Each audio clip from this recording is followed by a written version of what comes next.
Hello and welcome to another edition of the Sunbelt Baseball Podcast with Matt and Coach Ty Harrington. Coach, good to see you. I know you didn't have any games this past weekend, so I'm sure you still got plenty of fill of baseball somewhere along the line. Yeah, so after my daughter's sand volleyball games, I spent most of my Saturday and Sunday afternoons and evenings in my garage or in my house watching college baseball. So, I got to see plenty of baseball. Even though I wasn't doing the announcing part of it, I got to view quite a bit of it. And what another great weekend all over, whether you were watching the Sun Belt, which is what we're talking about, or your favorite team or conference, whatever that might be. There were some outstanding games on college baseball, as always, this weekend. No doubt. We have lots to talk about here on the podcast. And we're going to talk to Georgia State coach Brad Stromdahl. Panthers coming off a big series win over defending Sun Belt champion Southern Miss, and they play at Troy this coming week. We'll talk to him. Ragin Cajuns continue to lap the field in the conference. They're 14-1, and they've moved up to 14th in the country in the national rankings. And there are 5 teams now that are tied for second in the standings, 9-6, including 19th ranked Coastal Carolina, who picked up a series win at Georgia Southern this past weekend. This coming weekend, the Chanticleers will be playing host to Louisiana Ragin Cajuns in what will be the marquee matchup, and we'll talk about that a little bit later on too. A lot of matchups coming up, and again, you brought up Louisiana first, and they just find so many different ways to beat you, but the constant for them has been on the mound. Showed it again this weekend. I mean, look, when you're going out there throwing shutouts and the lack of the other team offense is usually a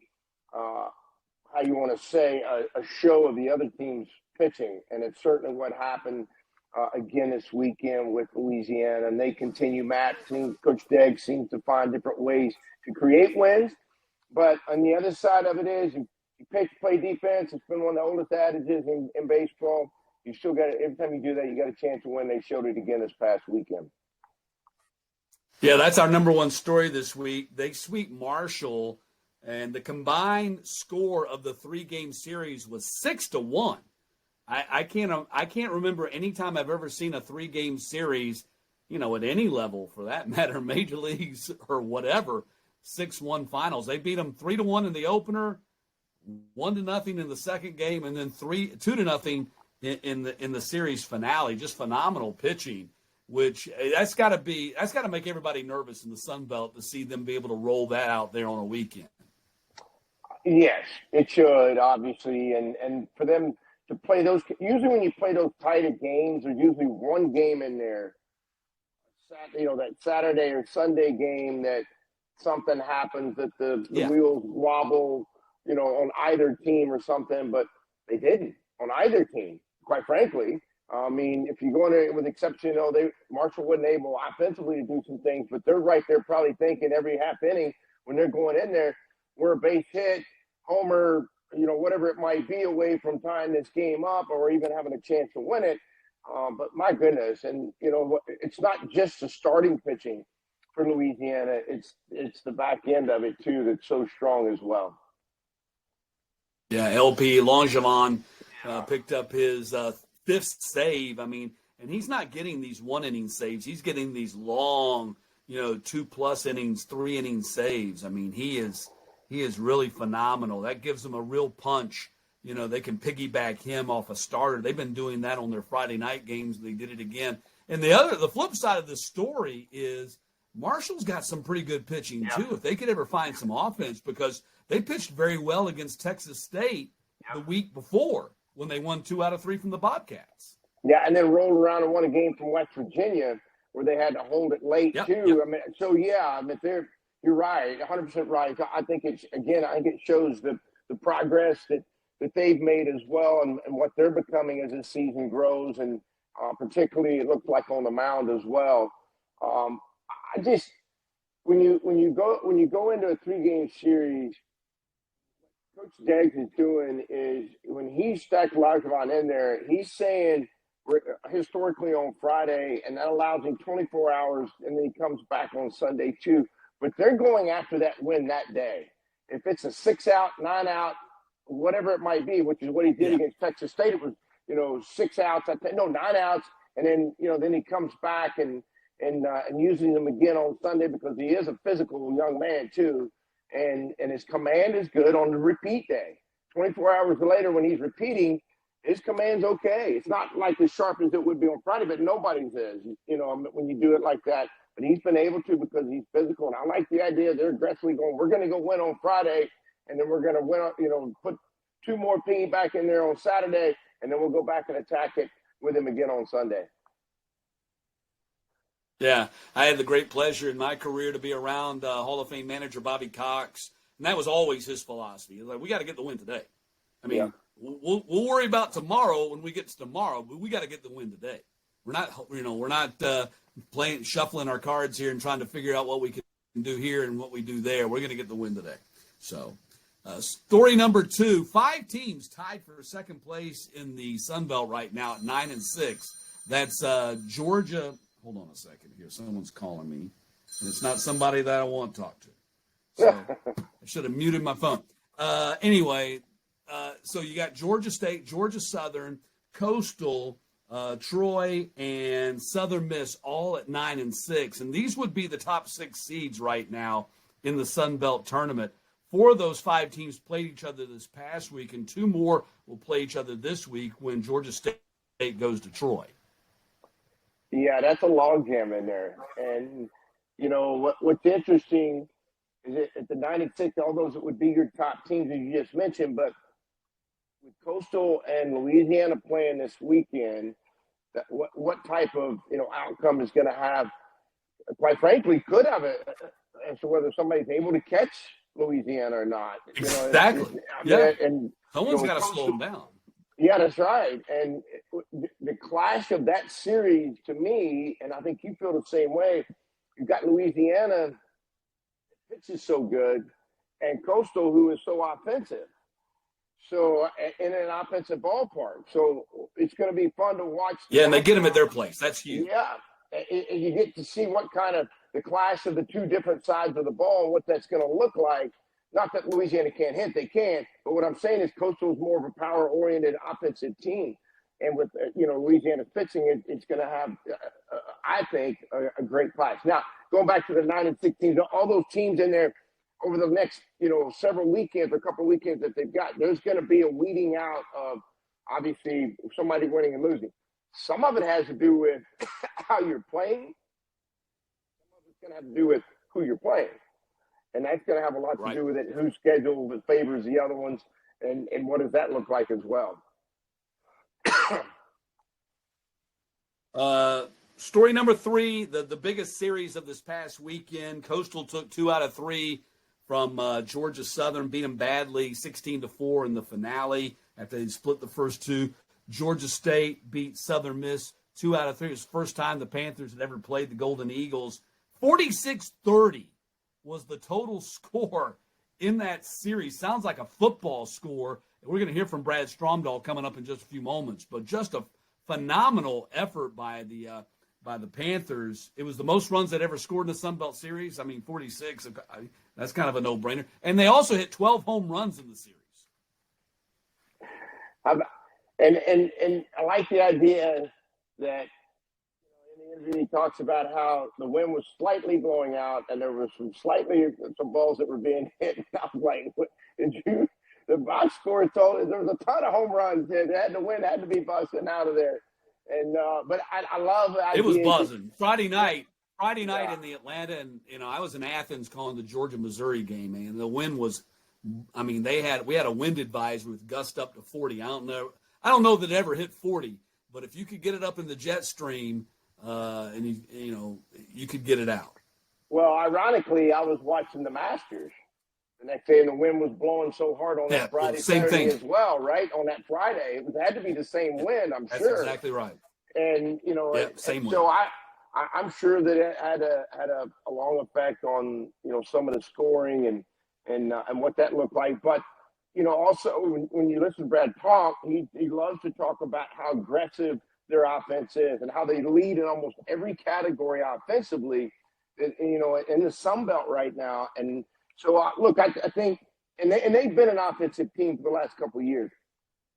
I think that the story for them was they were able to, he said, let me back up and say, he said, you only got to, you can win by your offense, you win by your pitching, you just got to win by whatever that might be, right? Or whatever the score might be. But they did, I think they just outsocked them. And teams that aren't used to playing high-digit games change their pitching quicker. They're used to playing lower-scoring games, so they'll go to the bullpen quicker. And sometimes when the wind is getting out like that, you'll find yourself at the bottom. I've done it. You'll find yourself at the bottom of your bullpen because you're just not used to that many homers or that many extra base hits, and certainly not that many runs. And I assume that was possibly what may have played a part in this past weekend's game with Southern Miss. Yeah, they won 7 of their first 9. The schedule is a little bit easier for them in their first 3 series, but, they lost in the last at-bat twice last weekend at Georgia Southern, and then this week they win 2 out of 3 from Southern Miss, and now they're going to Troy. So I think they're proving that, hey, it wasn't just an easier schedule than maybe some others had that got them off to the good start. I think they're showing that they're legit in the conference at 9-6. I think if they pitching a little more solid on the starting side of it, and because if you go through there and you look at the walks and innings pitched or the free base ratio, if that starts to come down and on innings pitched with that kind of offense, and obviously the defense is something that they're trying to improve on and make better. You put those 2 factors together, it's got a chance to be an exciting team headed down the second half of this season. No doubt. Story number 4, 3 teams in the bottom 5 in the Sun Belt standings pulled off Power Conference road wins in the midweek. I mean, these were not teams at the top of the conference standings. These are teams in the lower half. Texas State won at Texas. I think you were there for that game, weren't you? South Alabama won at Alabama, and that's a Crimson Tide team that then went into the weekend and beat number 1 Arkansas 2 out of 3. And Marshall, as we alluded to earlier, they beat West Virginia. Yeah, let's start at the top one. I mean, I called the Texas State game both nights, and Austin on the Wednesday game on radio for the Longhorn Network. But what's interesting about that series, this is the 3rd year maybe, or 2nd or 3rd year they've done that, where they play a Tuesday, Wednesday series back-to-back. No home team has won yet. It's been every road team, every road game, the visiting team has won in that series. So Texas State wins the season series, right? Yeah, Texas State won the overall series because they beat them in Minute Maid as well, in the Minute Maid Classic with a walk-off home run late. Well, not a walk-off, a late home run by Lugo late and blew the bubble and hit the homer and all that. And then they came back, lost at home to Texas on Tuesday, and they actually finished the game. Believe it or not, they finished the game. It was a 9-1 game. They finished it at Dish Falk in Austin. They had 3 outs left before the rain got an issue on Tuesday night. They played a suspended or a halted game, finished it, and then started the next game. And Texas State was able to win the 3rd game of the complete series, but the 2nd of that double midweek. And so this is a little bit outside the Sun Belt, but since you're in Texas, we'll bring it. Texas A&M's now ranked number 1 in the country. What a job Schlossnagle has done there in a short amount of time. Aggies just absolutely spanked Vanderbilt over the weekend. I mean, they beat them by a combined score of 36-6, and that got me into the record book. I was like, when's the last time that happened? The Commodores had not been beaten by a more than 30-run differential in an SEC series since 1992. Wow, man! I'll tell you what. I've called, I think, 5 A&M games this year, and Jim has done an unbelievable job. Look, they might have the Player of the Year, possibly in right field, and Montgomery, the transfer from Stanford, Laviolette, the center field. I mean, their top half of their order, Matt, is so good and so physical and so capable of doing so many different things offensively. But the 2 pieces that they really, really overexcel at is on the mound, And not only their starting pitching, but their bullpen side of it, and their defense is unreal. They're, I think, I'd have to go back and look. They were somewhere around 985, 986 fielding percentage a week ago. They don't make bad mistakes. They don't make, an average college team, to put that in perspective, an average college team is around 963, 966, somewhere in there. Your better defending teams are 972 and above. You're not losing games if you're fielding 972. Anything below 965, you've given up some games with your defense. But they're at 980 something, and it's impressive to watch them. They're incredibly athletic, and you're right. Jim Schlossnagle has done an unbelievable job. Funny thing is, they're third in the SEC standings behind Kentucky and Arkansas, but they're number one in the country. So wrap your head around that. Speaking about rankings. Go ahead. That last series, though, it's in College Station between Arkansas and A&M on the last weekend, the SEC. I've actually had a chance to call that series before there at Bluebell Park. What a fun series. And that was back when Childress was there. And, of course, Childress and Van Horn, they were side by side in their careers coming up along the way. And, of course, that's not the case anymore. But, of course, DVH is still there at Arkansas, no doubt about that. So, speaking of the rankings, that's our story number 5 in the RPI update also before we bring in Brad Stromdahl. Louisiana's up to number 14 in the D1 baseball top 25. Coastal's there at 19.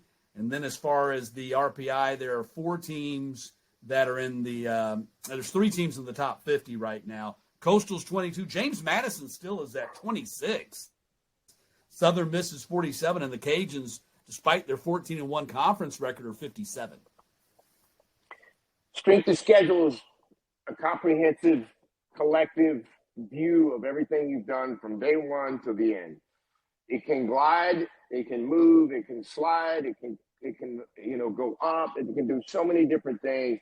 And over the next 4 or 5 weeks, obviously that meter is going to move, which you hope in a positive way, which is what happened last year in the Sun Belt. The last month, a lot of conferences, when you play within your conference, Matt, your RPI goes down. I mean, however you want to look at it. It goes the wrong way. Let's just say that. It goes the wrong way. Goes the wrong way. Yeah. Now, in the Sun Belt over the last 2 years, when they've gotten against and played against each other, it's gone the right way. The winners of those games, it's gone the right way. And I certainly don't see any different. This year, I think it'll do the same. Now that's why this weekend is so critical if you're a Louisiana fan, because you have a chance to go. If you find ways to win at Coastal, you got a chance to gobble up some of that RPI.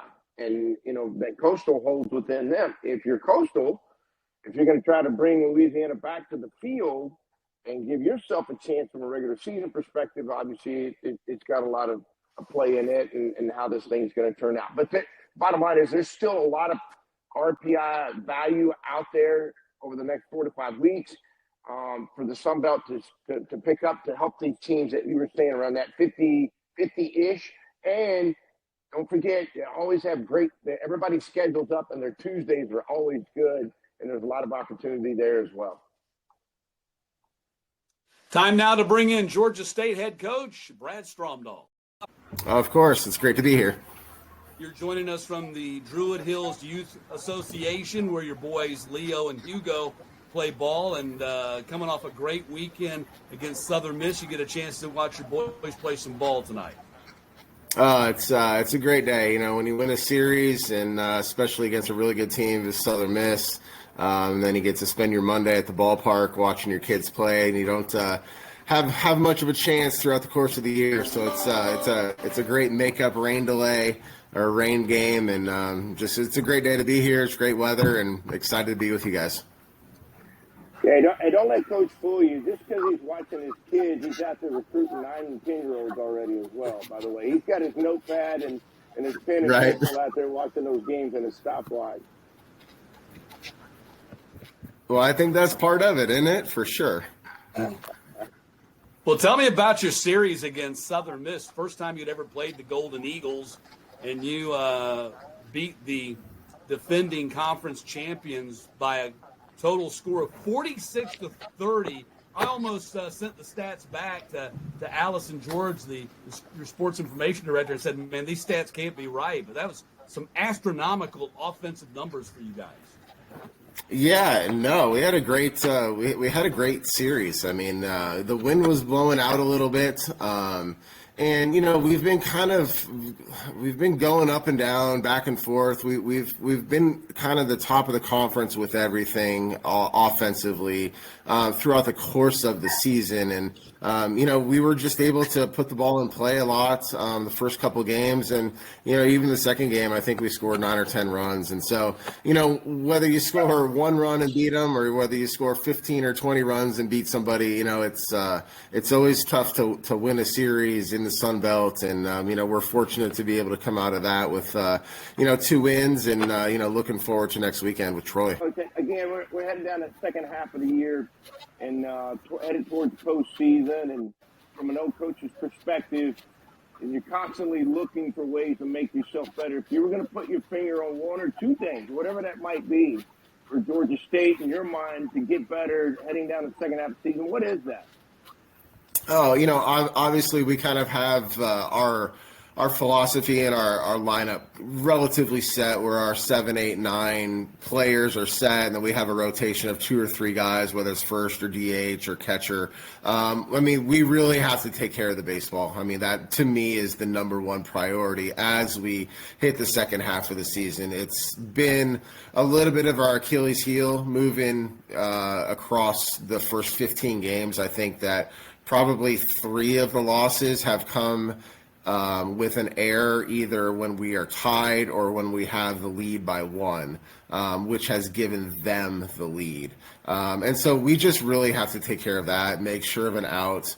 If we take care of that, we play on the aggressive side of everything. And so that's also part of it, is like, you don't ever want to take the freedom away from the player to make a great play or a highlight or, a diving catch, whatever that is. But you also want to understand, like, where the baseball IQ is.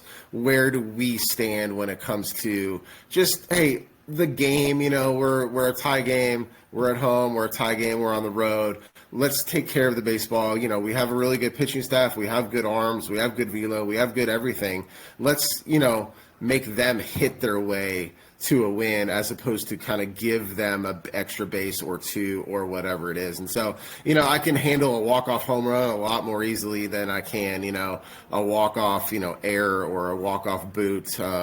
It's part of the game, though. So I think that that's probably the priority for us as we look into the second half. And the second part is I do think that we need to continue to figure out what our exact pitching staff looks like on the back end. Who matches up well with who, how we utilize guys a little bit better throughout the course of a right-left situation matchup or a left-left matchup, or, hey, the guy's not pitching very well, let's get him out, let's get the next guy in. Whatever those decisions are, I think that those are probably the 2 key points, because we have everything that we need. We're in a logjam tied with second place with the rest of the conference, basically. But I think that if you look at where we are right now and how we got here, we very easily could be 13-2, 12-3. I think that very easily, if we took care of some of those things that we just talked about, the fruition comes out to us being in second place outright.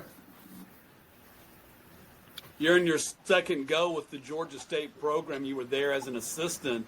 Then you went and started the Gwinnett College program from scratch, turned them into a national power. Y'all were in the NAIA World Series pretty much every year. And now your 5th season back with the Panthers, and that's really kind of a misnomer there, because your first year was the COVID year. So, right. That doesn't really count. But, my point is this.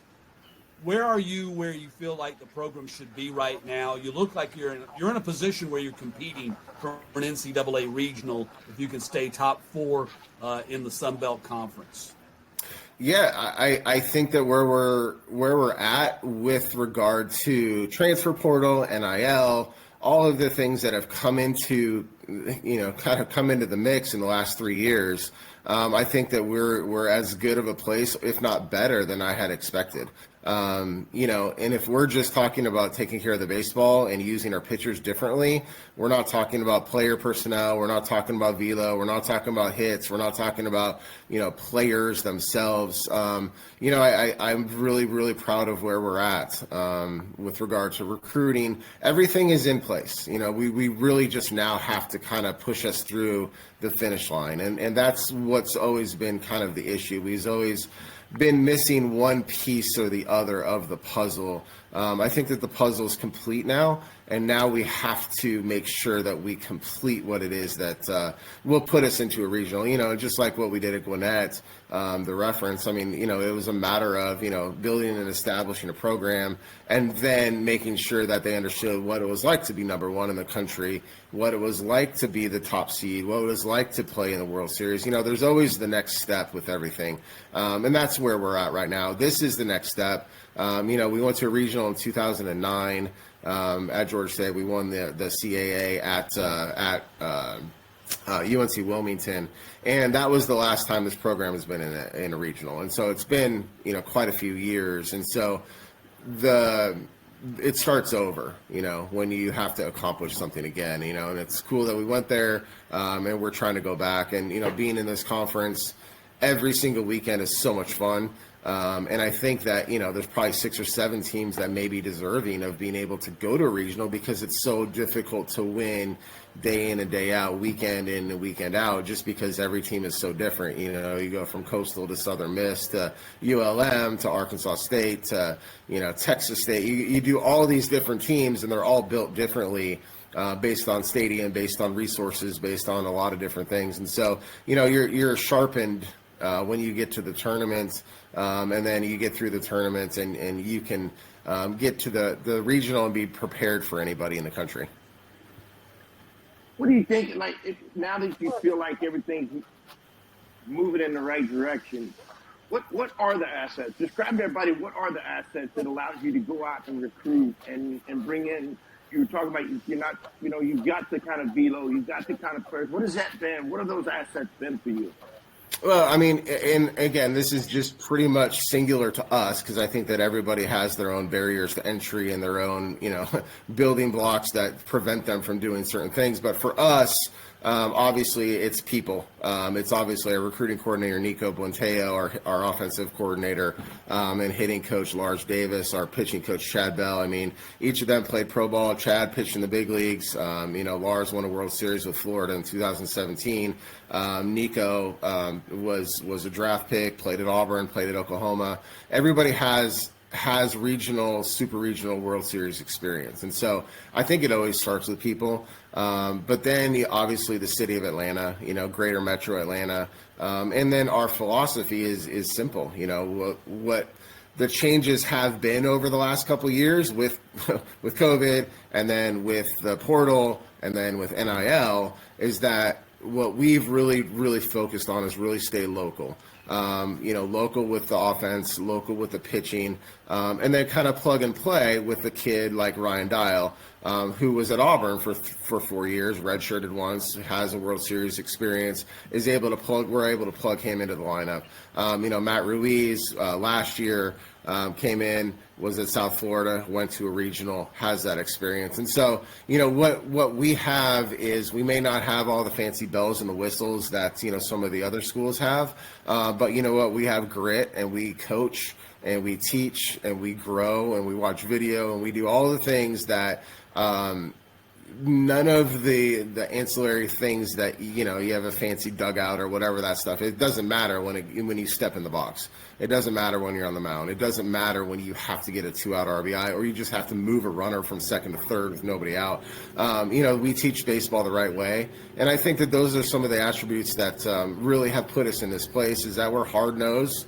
We're tough, and I think that some of the social media over the last couple of years, specifically the last couple of weeks, about being in the back of a DeKalb County bus lots and, kind of playing onto that. Our guys kind of embrace it. It's where we are, and it's who we are, and we're gonna kind of live that lifestyle, and it's actually really fun to be a part of. Yeah, and instead of fighting it, just embrace where you are right now, and so that's a pretty cool thing. Tell us about some of your other guys. You mentioned Dial and Ruiz. You got Hudson. He had a great series against Southern Miss. You got Donahoe at second base. Mize has been there forever, playing third. I noticed that JoJo Jackson, when I saw you a couple of weeks ago, he was struggling a little bit, but he popped 2 homers over the weekend, I think, and at least struggling from a power standpoint, I should say. Yeah. And Maximus Martin, Gladiator, I like to call him because he's Maximus. But you played him at shortstop. You got him in there at shortstop, and I know that's kind of his position. Hasn't had a chance to play it yet, but you got him in there over the weekend at shortstop. Yeah, no, I mean, I think he went kind of right down the lineup, and it's anchored by Will Mize. I mean, Will Mize was recruited when we got here. He was one of my first phone calls 5 years ago when I got the job. I was like, hey, Will, let's do this thing together, and he's stayed through. He's in his 5th year of COVID. With his COVID year, and so he's really kind of seen every aspect of our program, just like we have from the beginning where we walked off Cincinnati, and then the next day we got COVID and everything was shut down. To if you guys remember, we played the SEC East that one year, where every actually won a game at Vanderbilt. Yeah, no, absolutely. It was one of the highlights of that year for sure. But we've kind of been through it, and he's kind of been a mainstay. He had a really kind of a down year a couple years ago, and just was a really struggle. Wasn't sure what he was going to do, and he's really been the man. He's kind of been the constant for us. And then you kind of go down the line, and Jesse is a junior. We recruited him. It kind of goes back to what we talked about earlier, is like we recruit local. We want guys to stay in the program, be organization guys, and then continue to lead us. And Jesse's been great. He's kind of in and out the last couple of years, and then, he's kind of found his way. Brennan Hudson, sophomore, same thing. Really didn't play until Western Carolina. We had an injury. He went in, and we can't take him out. And it's really fun for those guys who understand, like, next guy up is ready to go. Next guy up is going to play. And then we know from our standpoint, the next guy up is the guy that's going to be able to just stay in there and continue to move the program forward. And so, Michael McGinnis, he was a 3 or 4 or 5 star. He's probably a 3-star quarterback. He'll probably get mad at me for that, but and he was over at Stanford. He had a monster series too. Right, no, absolutely. So he came over last year and was a redshirt freshman, taking a year off from baseball. Just again in and out. And baseball's hard. I mean, it's hard to. It's hard. This conference is hard. Everything is hard and fun, and you have to grind, and you have to be ready for everything. And so he on and off again this year, and then he kind of all clicked. And so he's hitting 4-hole for us and just doing a great job. And then JoJo, I think that, a little bit of the draft stuff, a little bit of just kind of a lot of heavy weight on his shoulders, trying to do too much. In a time where, he needs to perform. And so, the great thing about us is that we just tell the truth as well about where we're at with life and where we're at. And he's been an amazing kid, JoJo, with just kind of the ups and downs and trying to figure out. He's a local Atlanta kid, just really, really excited for him. And, just kind of the ball wasn't falling for him. And so it took a couple weeks and was dinged up a little bit, but hit a couple home runs, get back in the lineup, and just to get things rolling. So, Maximus Martin, transfer from Rutgers, kind of plug and play.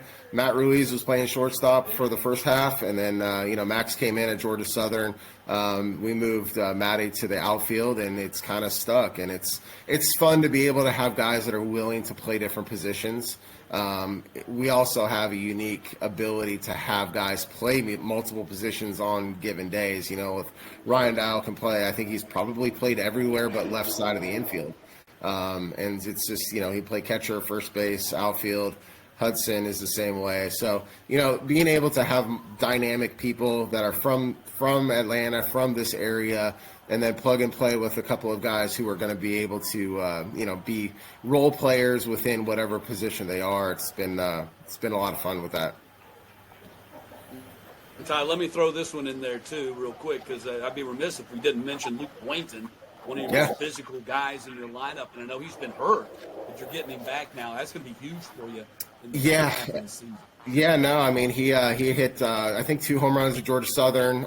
Tweaked himself a little bit on Saturday at Southern Miss or with the Southern Miss series, and so we let him sit a little bit. So he should be back this weekend. But to be able to have a presence like that, who played in Nebraska, is from Walton High School up the road here. It really just kind of solidifies what we are doing offensively. And so, I think that if we look at the conference stats, which kind of means something and kind of don't, as we for the most part lead almost every category: stolen bases, home runs, batting average, OPS, everything but fielding percentage, I think. So it's a fun little offense to be a part of. Coach, I got nothing else for you other than congratulations on last weekend. I mean, that's a lot of fun for you, and certainly right now getting an opportunity to watch your children play. A lot of people don't know a coach's life and what that looks like. Mondays historically are your day off, and it's rare that your kids are doing something on a Monday. So congratulations on it. I'm sure they are probably anxiously excited that their dad's going to be out there watching them as well. Oh, absolutely. It's a blast. I'm excited to be out here, and there's nothing better than being able to watch your kids play baseball and root them on and just kind of be a part of their lives from the little bit you can during the season, because they see it on the other side. They come to the games and all those things, and it's fun to be able to go watch them play and just have them come home and say, "Hey, Dad, did you see me do this?" or whatever. It's just it's heartwarming, and it makes it all a little bit better. Yeah, I got a chance to meet him a couple of weeks ago. Some spunky little kids got there. They were jumping right there in the middle of BP and getting their hacks in with the rest of the players. Oh yeah, hang in there long enough, Brad, and coach those guys in a couple of years. Okay. Absolutely. I hope we get an opportunity to have that opportunity for sure. Well, you better be doing some good recruiting at home. Keep winning, you will. Yeah, absolutely. Well, I appreciate it, you guys. Thank you for having us on. Thanks, Brad. All right, Brad. Yeah. Good luck. Thank you, Brad. Appreciate it. Always great to catch up with Brad Stromdahl, and they've got a big one coming up on Tuesday night as well. As we were talking about RPI before the interview, they got Kennesaw State, and that's a top 35 RPI team right there.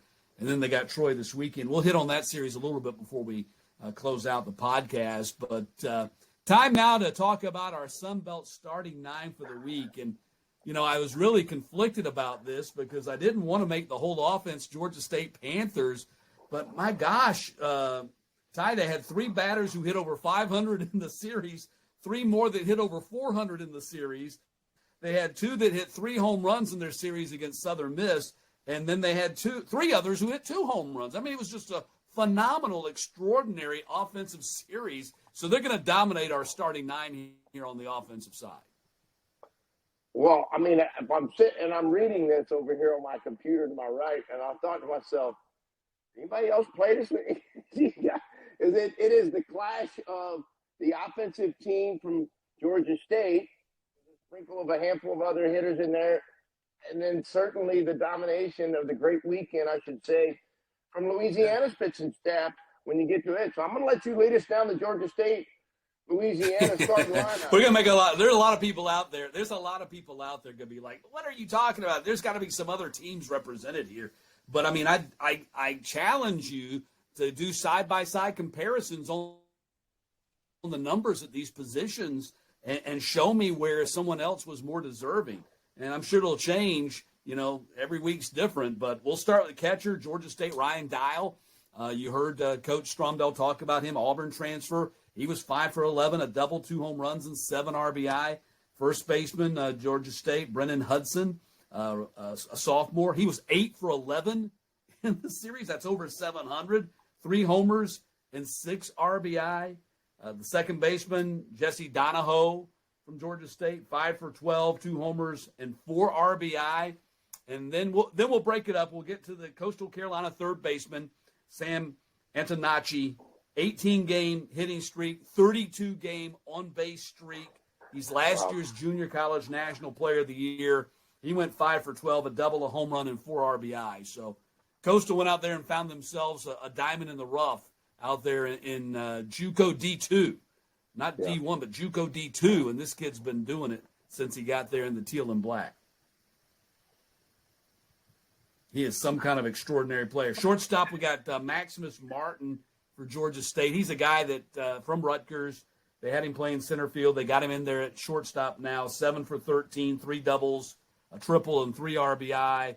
Michael McGinnis, the former football player, 7 for 14, 3 homers, 8 RBI. Outfielder from Georgia State, JoJo Jackson, popped 2 home runs, had 7 RBI, 4 for 13, and a double. He's a guy that had 13 bombs last year. And if you remember when we called the tournament, I think he had a really big tournament for Georgia State last year.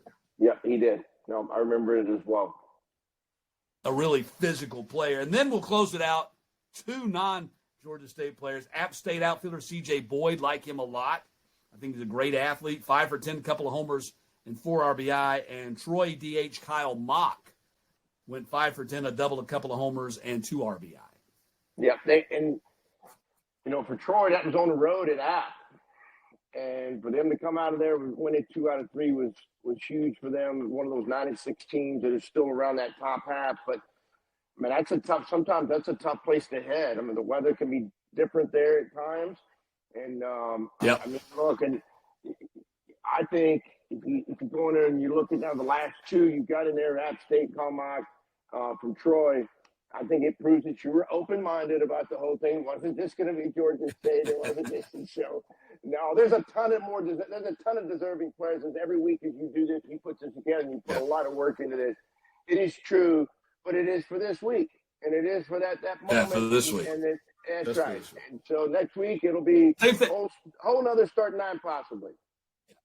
Yeah. And same thing for Louisiana on the pitching side. I mean, I was like, I'm not going to pick the entire weekend rotation, am I? And then I'm like, yeah, I am.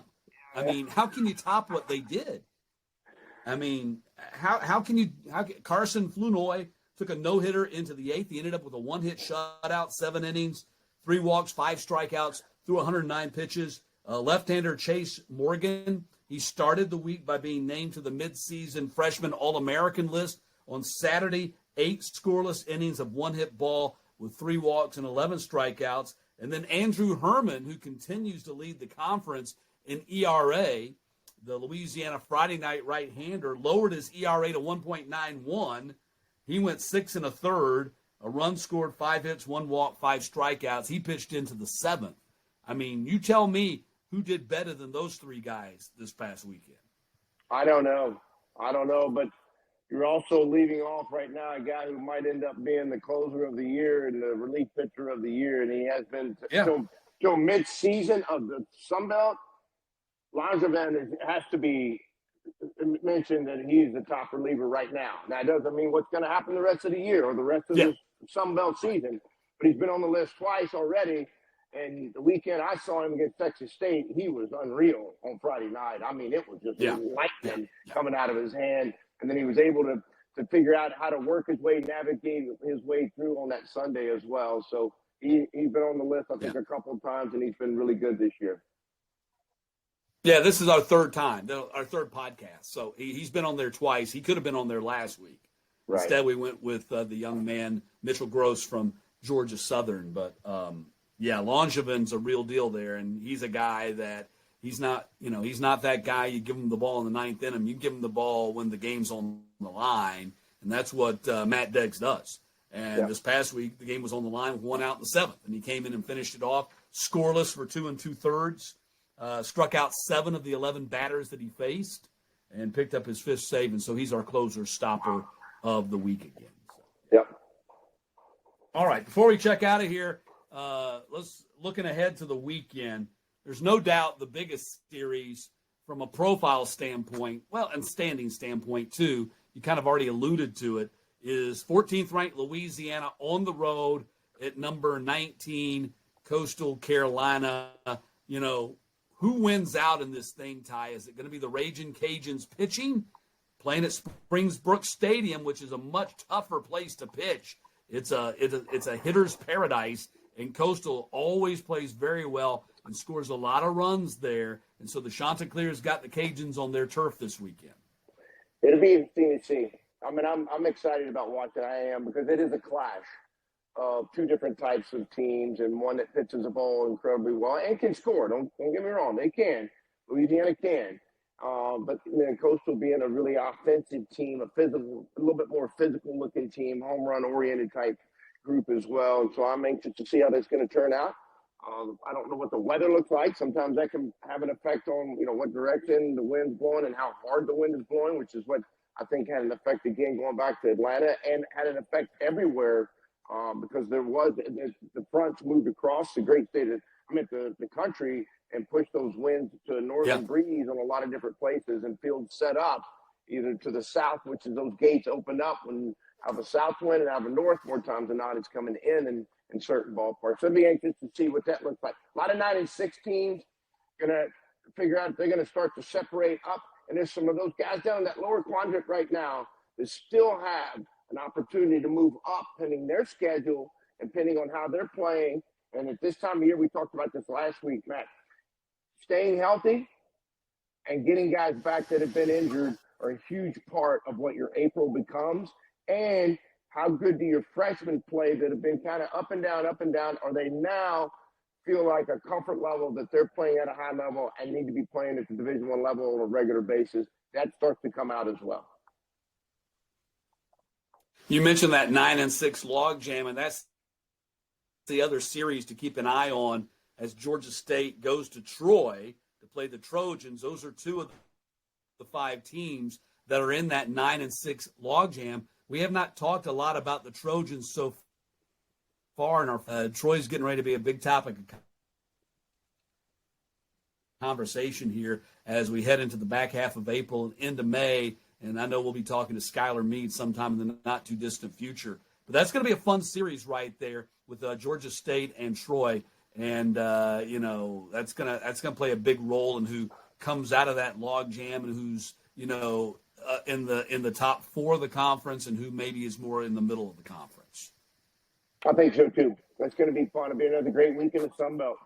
Again, it's repeatedly said it's a Power 5 baseball, I think league. It's been that way for the last 2 years with that many multiple teams in the NCAAs, and so it's a rough, tough league, and it is a 30-game experience and a 30-game grind, and so it's going to be fun to see how this turns out over the next couple of weekends. All right, who you got this weekend? What you doing? I have got Texas State and South Alabama, and then tomorrow night I've got I've got Austin, I've got University of Texas, and Rio Grande, UTRGV, and so I got a full week. Well, that'll be a fun game. Yeah, so it's going to be fun, but I think the South Al, the Texas State South Al, they're that right now, and I think the both have futures could be different depending on that. That's going to be a good series. Yep, and that lower quadrant, if somebody gets a chance to move up and keep improving their status in the league as well. It is. Yeah, the winner of that series takes a big step towards, making the tournament. Because right now they're down there in that last 5, and there's going to be a team. I think they've got I think there's 4 teams that are at 6-9 or 3 at 6-9. One of those, series for those 2 guys, and of course, South Alabama won against Arkansas State over the weekend, and Texas State lost at ULM over the weekend. So enjoy that baseball. I'll be calling Georgia and Ole Miss the 3-game series at Foley Field in Athens, Georgia this weekend. So, Ty, good to talk to you again. Back at you. Enjoy your baseball weekend.